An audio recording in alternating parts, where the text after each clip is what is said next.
Bonjour. Hello. Hola. Marhaba bikoum. Sur le fil, Le podcast d'actu de l'AFP. des nouvelles choisies pour vous sur notre fil info. À l'ombre de leur grand chef star mondial de la gastronomie, les Péruviens vivent une crise alimentaire qui s'est aggravée depuis la pandémie. C'est le pays le plus touché par l'insécurité alimentaire en Amérique du Sud en 2022, selon l'Organisation des Nations Unies pour l'alimentation et l'agriculture. Alors, les soupes populaires se multiplient. Rien qu'à Lima, il en existe quelques 2500, fournissant de la nourriture à environ 250 000 familles depuis 2020. Paradoxalement, la gastronomie péruvienne est en pleine croissance. En juin dernier, l'établissement Central a même été élu meilleur restaurant du monde. Pour en parler, je vous emmène à Lima, dans le quartier populaire de Villa María del Triunfo, et aussi à la rencontre du chef Virgilio Martinez à la tête du Central. Sur le fil.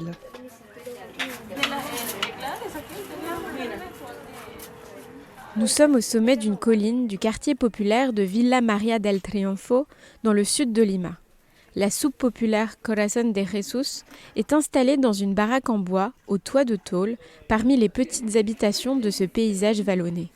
Elle fournit 90 rations par jour à 23 familles.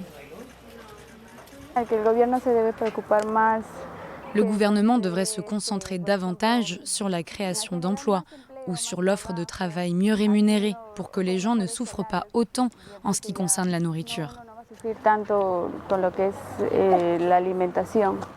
Ana Cristina Sucño, 23 ans, attend les nouilles aux abats de volaille, son fils d'1 an, enveloppé dans un tissu coloré péruvien qu'elle a enroulé sur son dos. Il est midi et ce sera leur seul repas de la journée.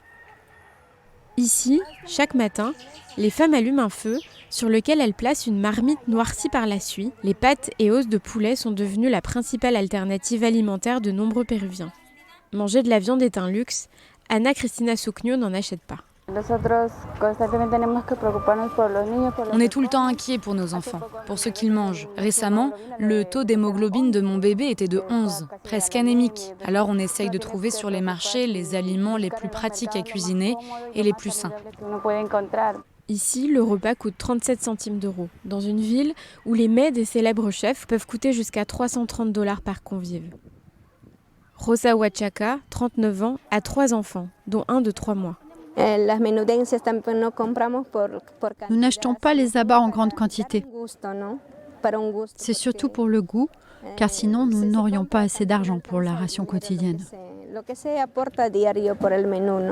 Elle assure que les enfants et les femmes enceintes du quartier souffrent de malnutrition et d'anémie, faute de fer et de protéines, comme il y en a par exemple dans la viande.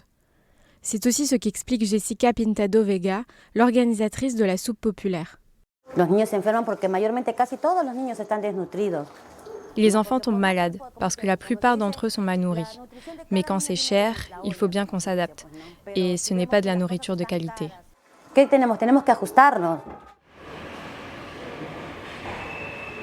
À une dizaine de kilomètres de là, c'est un autre univers.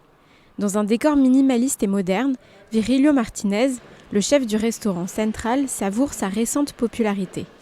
En juin, son adresse a été sacrée meilleur restaurant au monde 2023 pour sa cuisine célébrant la diversité des ingrédients ainsi que l'histoire et les traditions du Pérou. Ici, il faut réserver une table au minimum 3 mois à l'avance. Le repas s'éternise pendant 4 heures pour déguster un menu composé de 12 bouchées sophistiquées. C'est une cuisine ancrée en Amérique latine, avec un message d'agriculture ancestrale et de connaissances millénaires. Virgilio Martinez veut faire voyager les palais à travers les océans, les rivières, les montagnes et la jungle péruvienne. Mais lui aussi regrette l'insécurité alimentaire dans son pays. La faim ne devrait pas exister. Les moyens sont là, les ingrédients sont là. Je pense que nous avons la capacité de nous adapter et de travailler contre la faim. Nous luttons pour notre souveraineté alimentaire et nous ne devrions pas être subordonnés à certains modes de consommation. Avoir une telle richesse gastronomique sans pouvoir accéder à la nourriture que le sol péruvien fournit, c'est une tragédie pour Mariana Escobar, la représentante de la FAO au Pérou. L'inflation des denrées alimentaires reste très élevée, mais il y a aussi des problèmes de disponibilité, non seulement d'accès, mais aussi de pénurie.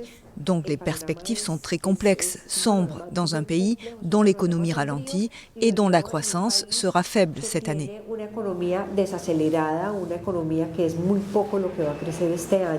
En 2022, la moitié des Péruviens vivaient en situation d'insécurité alimentaire, selon l'ONU, se privant parfois de nourriture durant toute une journée, voire plusieurs jours.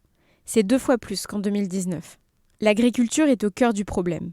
Touchée par le phénomène climatique El Niño, qui provoque la sécheresse sur les hauts plateaux et des pluies torrentielles dans les zones côtières, elle ne fournit plus assez de denrées. Le sujet fait l'objet d'un vaste débat national. Des tickets alimentaires ont été mis en place et certains préconisent l'utilisation de plus d'engrais, pourtant mauvais pour l'environnement. C'est la fin de cet épisode, merci de l'avoir écouté. Merci à mes collègues Christiane Sierra, Héctor Valesco, Carlos Mandujanoy et Luis Jaime Cisneros. Sur le fil revient demain, à bientôt!